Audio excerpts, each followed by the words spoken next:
भगवते वासुदेवाय। ओम नमो भगवते वासुदेवाय। ओम नमो भगवते वासुदेवाय। ओम नमो भगवते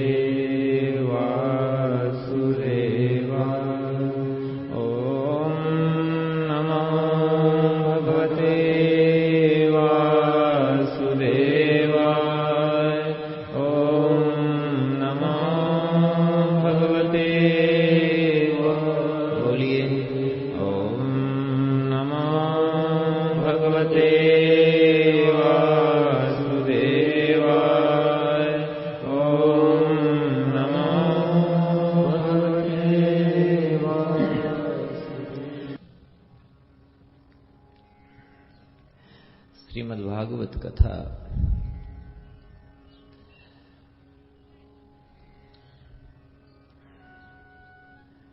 महापुराण है। माया से छुटकारा कराने वाली, भगवान जी के चरणों में प्रेम बढ़ाने वाली, मानव जीवन को सफल करने वाली ये एक ऐसी कृति है व्यास जी महाराज की दी हुई कि कलयुग में ये कथा संजीवनी का काम करती है।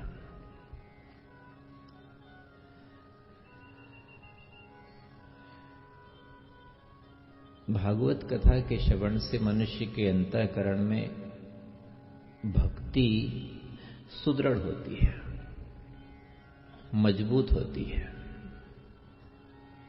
भक्ति तो सबके अंतःकरण में है, तभी तो हम भगवान के मंदिर आते हैं, कथा में आते हैं, नाम जपते हैं, सेवा करते हैं, पूजा करते हैं। है तो सही, लेकिन जो है वह मजबूत नहीं है। होगी किसी सती संत में तो प्रणाम है, लेकिन अधिकांशता भक्ति तो है लेकिन कमजोर है। आप ध्यान दें, भगवान की याद आए, सतत याद आए और भगवान जी के प्रति प्रेम हो, त्याग हो, समर्पण हो, बार बार भगवान की दया की अनुभूति हो,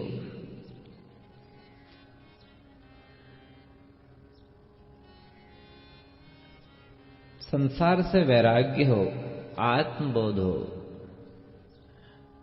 तो समझ लेना चाहिए कि मेरी भक्ति मजबूत हो रही है। व्यक्ति आज के समय में हर चीज स्थायी चाहता है। कोई भी सामान लाता है, टूटेगा तो नहीं। हर सुख को व्यक्ति स्थायी करना चाहता है, ये सुख स्थायी हो जाए, ये सामान स्थायी हो जाए। हम आपसे एक बात कहेंगे आज के प्रारंभ में कि संसार में आप कुछ भी स्थायी करना चाहो, कुछ भी स्थायी नहीं रहेगा। लेकिन एक चीज है, यदि हमारा मन भगवान के चरणों में स्थायी हम करना चाहें तो ये हमेशा के लिए स्थायी हो सकता है, हमेशा के लिए। बाकी तो शरीर स्थायी नहीं है, घर स्थायी नहीं है, संतान नहीं है, कोई गाड़ी, कोई सामान, जो भी संसार में है सब नाशवान है। यदि हम चाहें तो एक जगह आकर के स्थायी हो सकते हैं।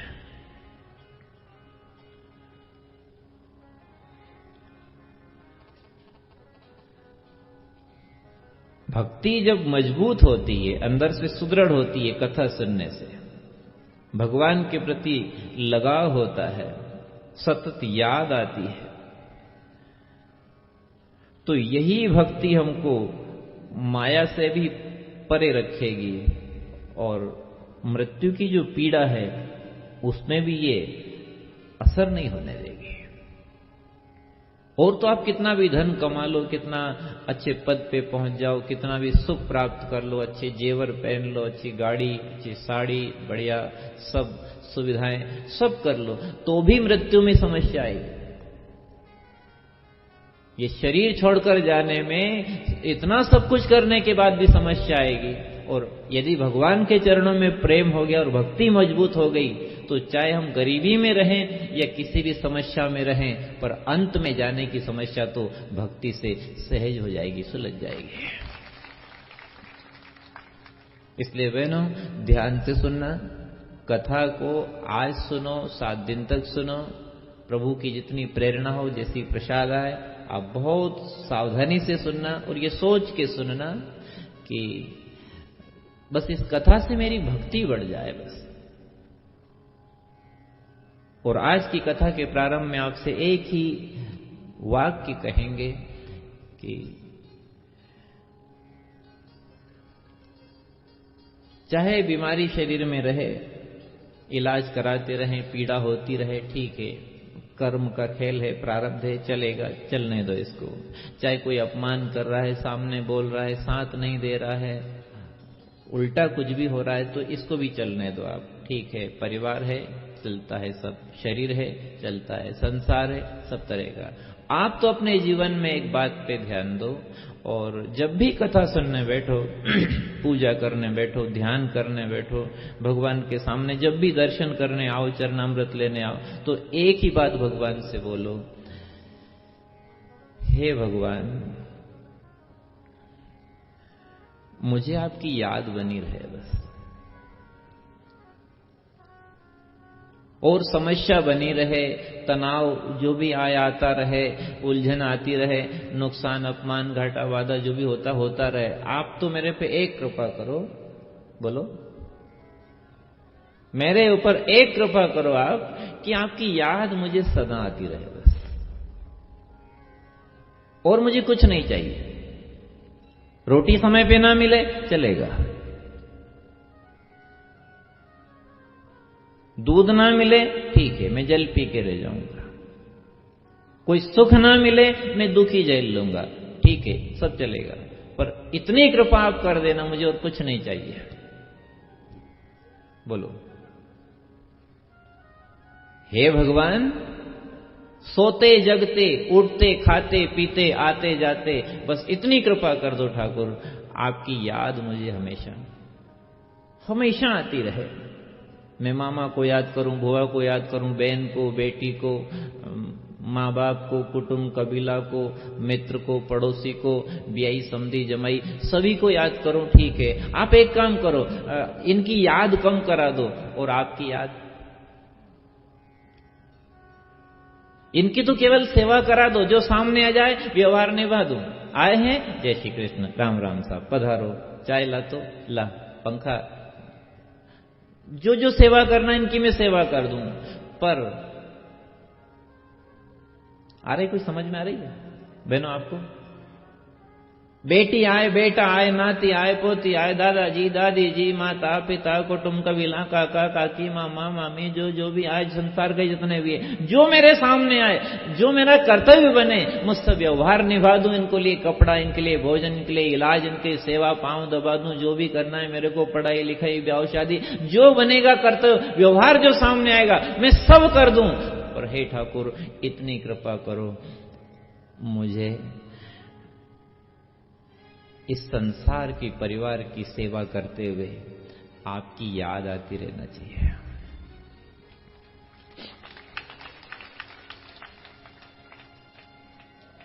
इस संसार की सेवा करते हुए, खेती बाड़ी धंधा करते हुए, नौकरी जो भी मजदूरी करते हो, जो भी गोरख धंधा भगवान ने दिया वो चलाते हो, चाहे गाड़ी चलाओ, चाहे दफ्तर चलाओ, चाहे हल चलाओ, जो भी चला रहे हो चलाओ चलाओ, लेकिन हे भगवान, ये सब काम करते हुए इतनी कृपा करना, मुझे और कुछ नहीं चाहिए। मेरे कर्मों का खेल है, ये सब संसार में जो मुझे मिला इसके मैं स्वीकार करूं, लेकिन तू इतनी कृपा करना, आपकी याद मुझे सदा आती रहे, बस याद आती रहे।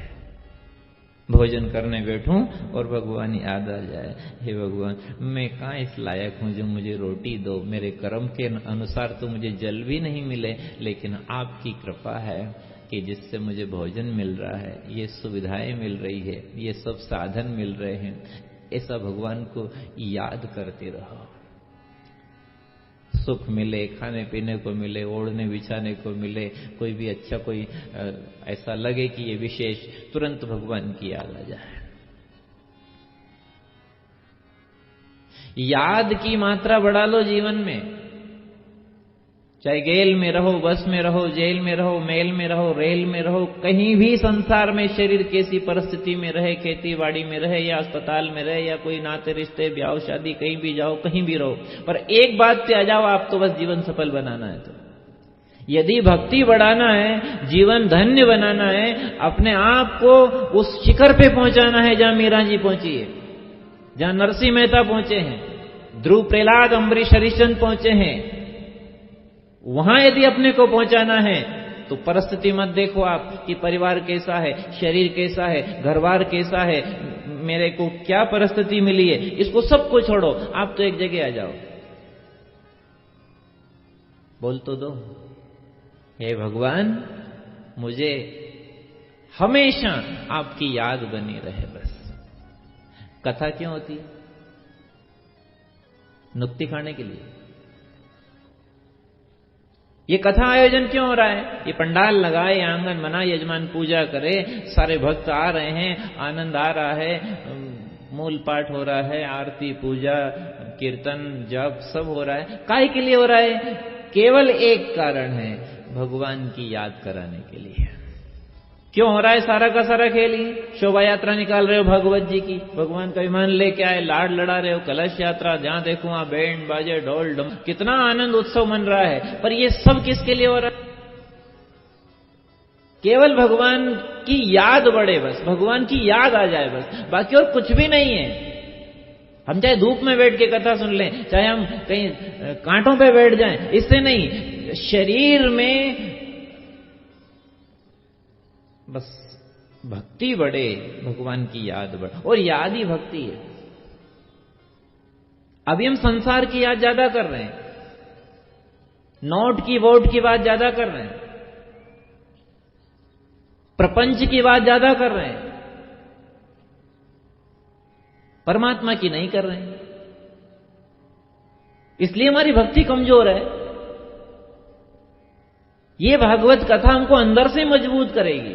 बाहर से शरीर चाहे बूढ़ा है, खोखला है, जर्जर है, सफेदी है, दांत गिर गए, हड्डे हड्डे दिखे उसके, बाहर से चाहे शरीर कमजोर है, वो बच्चा है या बूढ़ा है, कैसा भी है, लेकिन ये कथा हमको अंदर से मजबूत करती है।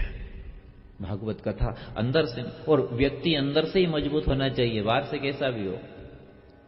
कितनी शक्ति है वो भी काम नहीं देगी आखिरी में, और कितनी संपत्ति है वो भी काम नहीं देगी, कितनी सुंदरता है वो भी काम नहीं देगी आखिरी में। जीवन के अंत में तो अंदर से जो भक्ति के माध्यम से मजबूती होगी भगवान की याद करने से, यही अपने को संकट के समय साथ देगी। माता आया, कुछ समझ में आया? सब ध्यान देना।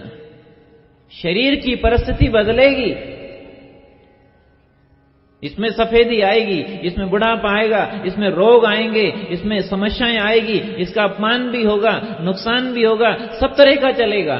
लेकिन कथा क्या करेगी? ये अपने को अंदर से मजबूत कर देगी, ताकि हम किसी भी परिस्थिति से, किसी भी घटना से डोले नहीं, घबराएं नहीं, खड़े रहें अपनी जगह मजबूती से। भीष्म पितामह को बाण लगे, बाण ही बाण लगे शरीर में, तो शरीर तो बाणों पे बिंधा हुआ है, उसके बाद भी अंदर से कितने मजबूत हैं। पांडवों को ज्ञान दे रहे हैं, 56 दिन बाण पे सोए, अपने को एक कांटा लग जाए तो हालत खराब हो जाए, लेकिन बाण ही बाण लगे पूरे शरीर में। 56 दिन तक, 1 महीना 26 दिन तक बाण पे सोए, उसके बाद भी ज्ञान दे रहे हैं। इसका अर्थ क्या हुआ? वो शरीर से चाहे कमजोर हैं, बूढ़े हैं, जर्जर हैं, लेकिन वो भीतर से मजबूत हैं भक्ति के माध्यम से, तो पांडवों को ज्ञान का उपदेश कर रहे हैं। हमें क्या करना है?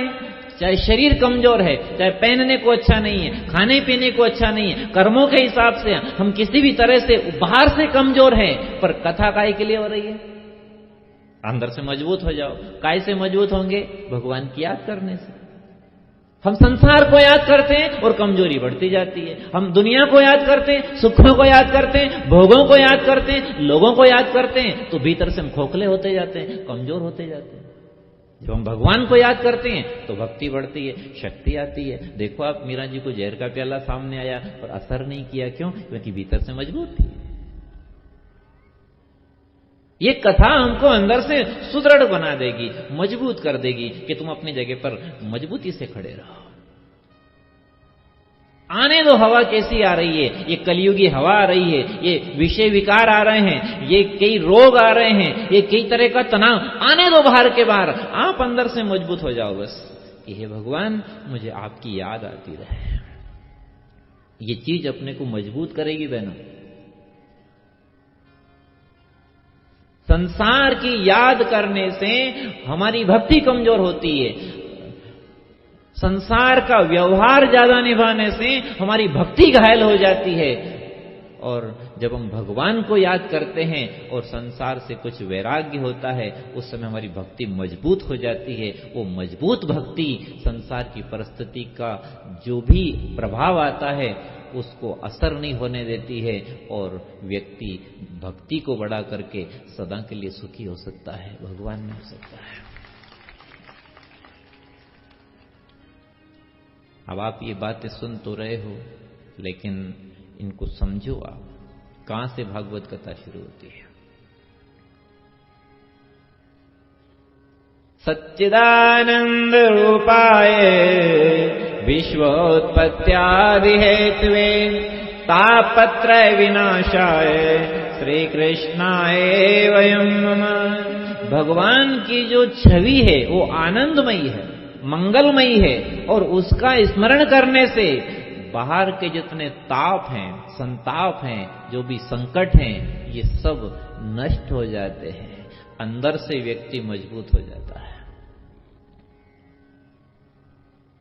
बाहर की परिस्थिति को मत देखो, शरीर बच्चा है कि बूढ़ा है कि निर्बल है कि रोगी है कि काला है कि गोरा है कि स्त्री का है कि पुरुष का है, आप बाहर बिल्कुल मत देखो, अंदर झांको, मैं अंदर से कितना मजबूत हूं बस। और यदि अंदर में संसार समाया हुआ है, इस जगत की याद आती है, तो फिर कथा सुन करके भगवान की याद बढ़ा लो ताकि भक्ति मजबूत हो जाए। देखो, एक बात बताओ, आप बस में यात्रा कर रहे हैं, ठीक? और अब बस की यात्रा में, बस चलेगी तो गड्ढा भी आएगा, गतिरोधक भी आएगा, ड्राइवर ब्रेक भी लगाएगा, झटका भी लगेगा, ठीक है?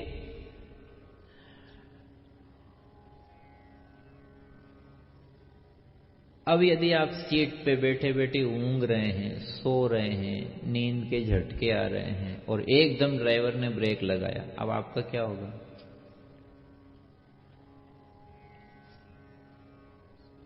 अब उसकी मजबूरी है कि गड्ढा सामने आ गया, कोई गाड़ी एकदम सामने आ गई,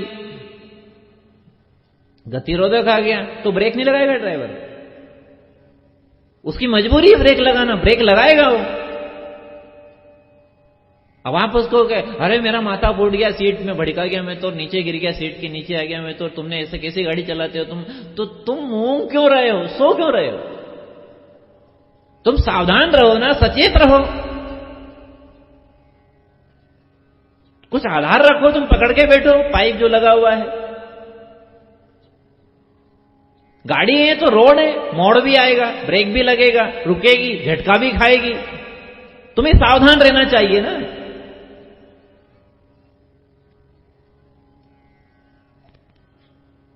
ये है जीवन की यात्रा, और इसमें कई गतिरोधक आएंगे, कभी कोई नुकसान कर देगा, कभी कोई गाली दे देगा, कभी कोई अपमान कर देगा, किसी का मरण हो जाएगा, कभी कोई तनाव आ जाएगा, बहुत गड्ढे आएंगे, बहुत गतिरोधक आएंगे, यहाँ झटके बहुत लगेंगे। हो सावधान होकर के बैठना गाड़ी में, और कुछ आधार लेके बैठना गाड़ी में, और ऊँघना मत, सोना मत, सचेत रहो, जागते रहो, सावधान रहो।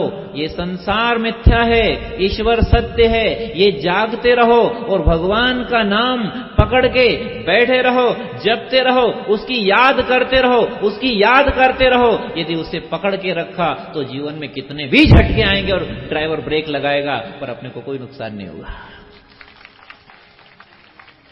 ये जीवन में कितने भी झटके आएंगे, कभी ससुराल, कभी पियर, तो कभी बच्चा, कभी बूढ़ा, कभी अच्छा, कभी बुरा, कभी जन्म, कभी मरण, कभी परण, जो भी होगा या कभी नुकसान होगा, कभी अपमान होगा, कभी अच्छा, जो भी जैसी परिस्थिति आएगी, इसका अपने को झटका नहीं लगेगा। क्यों? जब हम भगवान को याद करते रहेंगे, उसका नाम पकड़ के रहेंगे और सचेत रहेंगे, सावधान रहेंगे, तो हमारी यात्रा पूरी हो जाएगी। और यदि हमने कहीं गड़बड़ करी और सोते रहे तो झटके में नीचे गिर गए।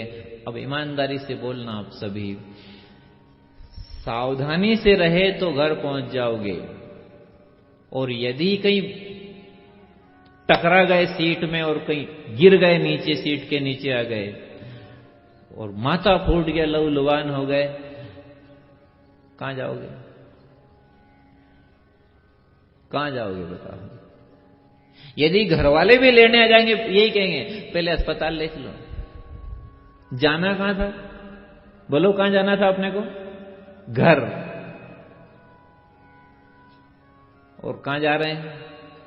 अस्पताल में। बस इसी का नाम अधोगति है।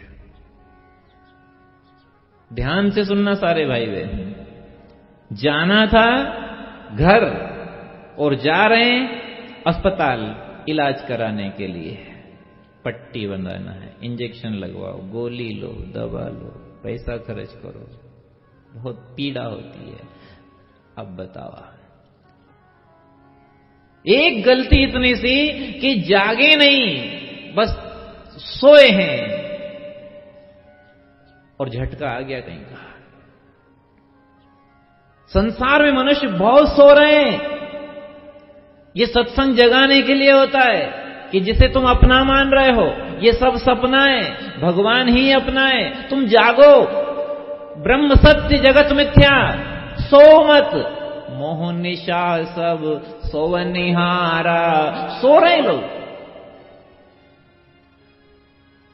अब बस की यात्रा तो बस की यात्रा, कोई हवाई जहाज थोड़ी जो वो बेल्ट लगा लोगे और गिरोगे नहीं। अब वो तो गाड़ी है साहब, ट्रैक्टर में जा रहा है, कोई सोएगा तो फिर गिरेगा कि वहां का सीट बेल्ट लाओगे आप? ये संसार की जीवन की यात्रा है। गीता कह रही है, या निशा सर्वभूतानां तस्यां जागृति संयमी। सब सो रहे हैं, सब सो रहे हैं। इस संसार रूपी रात्रि में केवल वही जागता है जो भगवान को सदा याद करता है। इस संसार रूपी रात्रि में केवल वही जागता है जो भगवान को सदा याद करता है। नहीं, भगवान को सदा कौन याद करता है? जो भगवान का सदा नाम लेता है और भगवान की कथा सुनता रहता है, वो जागता है। बाकी तो सो रहे हैं।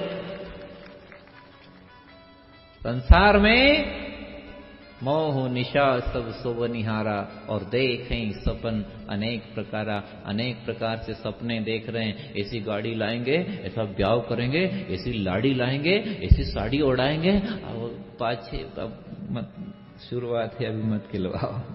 तो देखो तो सही सपने क्या क्या देख रहे हैं। उमा कहूं ये अनुभव अपना, सत हरि भजन जगत सब सपना है। ये सारा संसार सपना है। लोग सपना देख रहे हैं, सो रहे हैं, और झटके आने वाले हैं। क्या पता कब ब्रेक लगा दे, क्या पता सामने कोई एकदम कोई कुत्ता आ जाए, गधा आ जाए, गाय आ जाए, तो ब्रेक नहीं लगाएगा ड्राइवर। क्या पता जीवन में कब कैसी परिस्थिति आ जाए। सावधान रहो, जागो, जागते रहो। एक छोटे से उदाहरण से आज समझाने का प्रयास किया है। भक्ति मजबूत रहेगी तो झटका नहीं लगेगा। भगवान की याद आती रहेगी तो झटका नहीं लगेगा। नरसिंह मेहता भगवान के अनन्य भक्त हैं, गोविंद गोपाल के नाम की करताल बजा रहे हैं, और उनका जवान पुत्र मर गया। कितना बड़ा झटका आया। अपने जैसा होता तो सीट के नीचे लुढ़क जाता। जवान बेटा, कमाऊ पूत, एक ही बेटा था, शांत हो गया। अब नरसिंह मेहता तो भगवान के नाम को जोर से पकड़े हुए थे, जाग रहे थे वो तो। कैसा भी झटका आ जाए, जन्म हो या परण हो या मरण हो, मैं तो भगवान को याद करूंगा और भगवान का नाम लूंगा। अब ये गोविंद गोपाल के नाम की करताल बजा रहे हैं और लोगों ने कहा तुमारा बेटा मर गया और तुम भगवान का नाम ले रहे हो, करताल बजा रहे हो, गा रहे हो, तुम्हें झटका नहीं लगा? नहीं कि झटका तो आया था, पर मैंने भगवान के नाम को जोर से पकड़ रखा। अगर मैं उसको नहीं पकड़ के रखा तो माथा फूट जाता, और कई लोग माथा फोड़ रहे हैं। ये जो फूट रहे नहीं करम, अरे बाप रे, मरिया रे, ठोको, ये माथा कैसे फूट रहा है? क्योंकि ब्रेक लगा रहा है ड्राइवर, और इनने जो मजबूत आधार था उसको छोड़ दिया है। सो रहे हैं, मोह की नींद में सो रहे हैं, तो माथा नहीं फूटेगा? बताओ, कथा को समझ में आ रही कि नहीं आ रही है? हे भगवान, मुझे आपकी याद सदा बनी रहे। क्यों? ये स्थायी आधार है, और इससे मैं संसार के झटकों से बच जाऊंगा। जैसे नरसिंह मेहता बचे हैं, मीरा जी को जहर का प्याला आया, कितना बड़ा झटका, पर जहर का अमृत बनाया उसने। ये एक चीज से बना है, बस भगवान की याद करने से। उसे सतत याद करो, चाहे अच्छा समय हो तो भी याद करो, बुरा समय हो तो भी याद करो, चाहे आप कुछ भी कर रहे हैं तो भी भगवान को याद करो बस। इसके अलावा संसार में और कोई साधन है ही नहीं। जीवन की यात्रा कर रहे हो, ऊंघो मत, नींद मत लो, जागते रहो, समझो थोड़ा। ये कथा इसलिए हो रही है कि जागो और अंदर से मजबूत हो जाओ। बाहर जो होने दो, जो होए, गरीबी है, बीमारी है, आफत है, जो आ रही आने दो, बाहर से कोई लेना देना। आप तो भीतर से मजबूत हो जाओ बस। ये जितने भक्त हुए ना, जो आपको सुना रहे हैं कि चाहे वो शबरी है तो रामा रामा रटते रटते बीती रे वो मारिया, नाम लेती थी और सदा याद करती थी। गोपियां श्री कृष्ण शरणम मम, श्री कृष्ण शरणम मम, तो अंदर से मजबूत थी। चाहे गोबर सोरने वाली है, कुछ नहीं जाने, पढ़ी लिखी नहीं, अंगूठा टेक है, कुछ नहीं जाने बाहर से, पर अंदर से भगवान को याद करती है, तो भीतर से मजबूत है। हम आपसे कह रहे हैं भाई बहनों, ध्यान से सुनना, यदि भगवान की याद अखंड हो गई है, स्थायी हो गई है, तो भक्ति बढ़ जाएगी, और भक्ति बढ़ गई है तो फिर बाहर की जो ये शक्तियां हैं, बाहर की संपत्ति है, बाहर की संतति है, इनका आपको झटका नहीं लगेगा, बिल्कुल नहीं लगेगा। आप बढ़ा लो, आज नहीं तो कल, कल नहीं तो परसों, परसों नहीं तो वर्षों, या अगले जन्म, 100 जन्म, 1000 जन्म, जन्म जन्म भी आप प्रयास करो, पर जब तक भगवान की याद स्थायी नहीं होगी तब तक अपना उद्धार नहीं होगा। यदि ज्ञान के क्षेत्र में आप कहीं उस तत्व को पा भी गए तो भी वहां गिरने का डर रहता है, और भगवान की याद में, भक्ति में गिरने का डर नहीं रहता है। उसे संभालने की जवाबदारी भगवान पे होती है कि मेरा भगत है, मुझे याद करता है, इसलिए जब भी माया इसको डोलाएगी, इसे नीचे गिराएगी, तो मैं संभालूंगा। जैसे बच्चा गिरने लगे तो मां संभाल लेती है, ऐसे भगत गिरने लगता है तो परमात्मा संभाल लेते हैं, बराबर संभालते हैं। प्रत्यक्ष है, कई जगह प्रत्यक्ष है। आप शांति से बैठना, और बहुत अच्छा लग रहा है कि ज्यादा अच्छा तो इसलिए लग रहा है कि पहला ही दिन है और आपने पंडाल भर दिया, पहले ही दिन आ गया आप, और दिख भी रहे हैं काफी दूर दूर के श्रद्धालु, ऐसी ऐसी मूर्तियां बैठी हुई है जो मतलब प्रतीक्षा होगी आपको कथा की कि कदे 9 तारीख आए। और इस कथा में आपको एक बात बता दें आज शुरुआत में, कैसा आनंद आएगा, कैसी कथा होगी, क्या रस बरसेगा, ये तो बरसाने वाला और बरसाने वाली ही जाने। अपन तो आनंद लेने के धनी हैं। पर एक बात जरूर आपसे कहेंगे कि ये कथा ऐसे समय पे हो रही है कि जिसका बहुत विशेष महत्व है। आप मन में सोच रहे होंगे कि इस कथा में होली का त्योहार आ रहा है इसलिए कह रहे होंगे ये। हम होली की नहीं कह रहे हैं आपसे, हम तो आज कथा हो रही तो आज की बात कर रहे हैं, कल की बात कल से करेंगे। इस कथा में इतना सुंदर योग लगा है। देखो, अंदाज से तारीख दी थी कि 9 तारीख से अपन शुरू करें, पर कितना बढ़िया योग लगा। आप देखो, आज अमृत सिद्धि योग है, जो साल में 1 या 2 बार ही लगता होगा बस। अब ये तो ये आचार्य जी, ब्राह्मण देवता जो पधारे हैं, विराजे हैं, ये जानते हैं, हम तो इतना जानते भी नहीं, पर फिर भी जितना आ रहा है वो ले लो आप। आज गुरु और पुष्य का मिलन है। किसका मिलन है आज?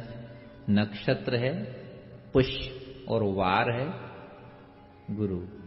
गुरु और पुष्य का मिलन जब होता है साल में 1-2 बार में, तो उस दिन अमृत सिद्धि योग बन जाता है।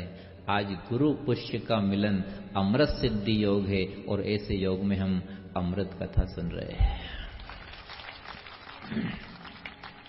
वह कथा सुन रहे हैं, निगम कल्प तरोर गलितम फलम शुक्मकाद्रव अमृत संयुक्तम पीवतम भागवत रसमाल्यम मौरो रसिका भुई भावुका। वो कथा सुन रहे हैं, सच्चिदानंद रूपाय की कथा सुन रहे हैं। हम सौभाग्यशाली हैं। आप सभी श्रद्धालु बड़ी सादगी से बैठना, सहजता से, प्रसन्नता से सुनना। और हम तो ये कह रहे हैं आपसे कि अपने आप को सौभाग्यशाली मानना कि अमृत सिद्धि योग है आज, और ऐसे योग में भागवत कथा सुनने को मिल रही है। हे भगवान, हमारे जीवन में आप इससे अमृत का द्वार खोल देना। और फिर सुन लो, भगवान की याद अमृत है। जल तो हमारे घर में भी है, नहर बह रही है, पंडेरी में है, मटके में है, नल में जल है, जल की कमी नहीं है, लेकिन पुजारी जी मंदिर में देते हैं वो। बोलो, जहां आचमनी से आपको दिया हाथ में, और आपने तुरंत लेकर के अकाल मृत्युर्णम सर्वव्याधि विनाशनम श्री कृष्ण पादोत्कम पीत्वा पुनर्जन्म न विद्यते। अरे ये जल साधारण जल नहीं है, जो तुम्हारे कुएं में, नल में, नहर में, खेत में जो जल, वो जल नहीं है ये श्री कृष्ण पादोत्कम भगवान के चरणों का जल है। और इसका पान करने से क्या होता है? अकाल मृत्यु टल जाती है, सारी व्याधियों का निवारण हो जाता है, और पुनर्जन्म ही ना हो। इतना महत्व है इस जल का। आप अनुभव करना,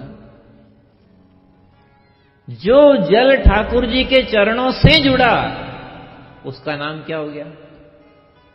बोलो, मंदिर में क्या लेने जाते हो? चरणा अमृत है वो जल, पर नाम क्या हो गया उसका? चरणा अमृत। क्या बन गया वो? अमृत। जल ही है पर अमृत बन गया। काय के कारण? ठाकुर जी से जुड़ने के कारण। यदि ठाकुर जी से जुड़ने के कारण उनकी कथा अमृत है, उनका नाम अमृत है, उनका चरणा अमृत है, तो भगवान की याद भी फिर अमृत ही है। कैसे भी भगवान की याद आए, ये अमृत ही है, और ये अमृत पान रोज करना चाहिए। अमृत सिद्धि योग में आपको कथा सुना रहे हैं। आज की कथा जो चल रही है, ये अमृत सिद्धि योग में चल रही है, गुरु पुष्य के मिलन में चल रही है। और भगवान जी से अपने को प्रार्थना करना है, प्रभु बार बार मरने की पीड़ा, शरीर छोड़ना, मरना, आना जाना, इससे तो तू अमृत, जहां कभी मृत ना हो, ऐसी चीज पिला दे। तो मां शारदा से प्रार्थना है, सभी तरह के श्रद्धालु पंडाल में आते हैं, जानकार भी आते हैं, ब्राह्मण देवता भी आते हैं, साधु संत भी, अनपढ़ पढ़े लिखे, गांव के शहर के सभी तरह के आते हो। हम सबका सम्मान करते हैं यहाँ से और सबसे एक निवेदन करते हैं कि आप कथा में आओ, बैठो, तो रोज कथा के शब्द के स्तर को पहचानने का प्रयास करना, ये हमें कहाँ ले जाना चाहते हैं। और वो संकल्प बना के बैठना जिससे हमारी आत्म कल्याण की जो भावना है वो पूरी हो। और सोचो अमृत क्या चीज है, कैसे भी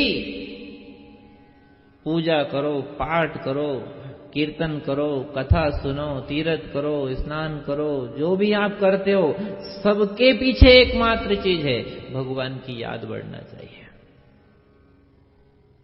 हनुमान जी को देखो, सतत राम जी को याद करते हैं और राम जी की सेवा करते हैं। गोपियों को देखो, सतत याद करती है भगवान श्याम सुंदर को और घर का काम भी करती है। घर का काम करने के लिए कोई मना नहीं करता है। ये भागवत कथा हमको ये नहीं कहती है कि तुम घर छोड़ के कहीं बाबाजी हो जाओ, एकांत में चले जाओ, लंगोट लगा लो, बबूत लगा लो और बैठ जाओ हिमालय गुफा में जाकर के, ये नहीं कहती है। ये भागवत कथा तो ये संदेश देती है कि गोपियां घर में रही है, गोबर सो रहा है, दूध निकाला है, घास काटा उन्होंने और अपना घर बार का, परिवार का व्यवहार निभाया, बच्चों को दूध पिलाया है, बूढ़ों को दवा पिलाई उन्होंने, सबकी सेवा करी, कपड़े धोए, रोटी बनाई, चाय दूध पानी सब काम करती थी, खेती बाड़ी बाहर अंदर सब का। पर उन सबके साथ में गोपियां भगवान को बहुत याद करती थी। इसलिए आज की कथा में आप सब श्रद्धालुओं को एक ही बात पे विशेष रूप से जोर देने को कहा है। कौन सी है वो?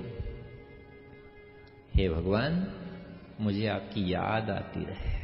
बस अपने घर की दीवार पे लिख लेना आप, तो कभी मन में नहीं लिखा है क्योंकि मन बहुत गड़बड़ करता है। यहां सुनेगा जब तो कह देगा हे भगवान आपकी याद आती रहे। यहां से जाए बाद तुरंत उठो, घर जाते ही कहेगा चाय की याद आए।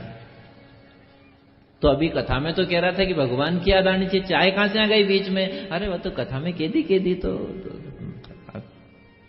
कभी खाने पीने की याद आए, तो कभी कोई देखने की, तो कभी कोई सुनने की, तो कुछ भी इसको याद आए, इससे कह दो इधर मत रहे, तेरा नुकसान होगा, तू इधर आ जा। नहीं कि कहां आ जाऊं, तू यहां आ जा, नहीं कहां आ जा, कान उड़ा की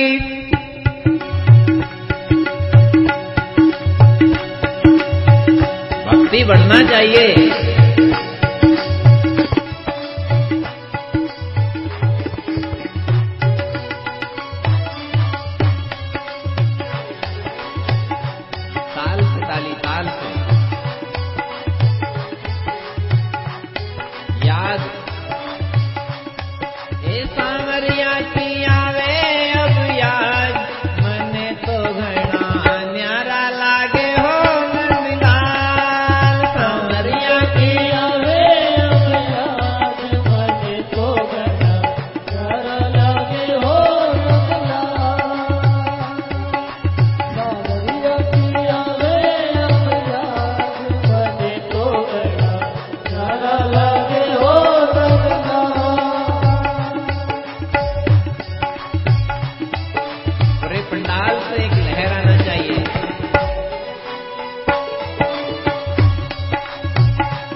कैसे भी आपकी याद आती रहेगी,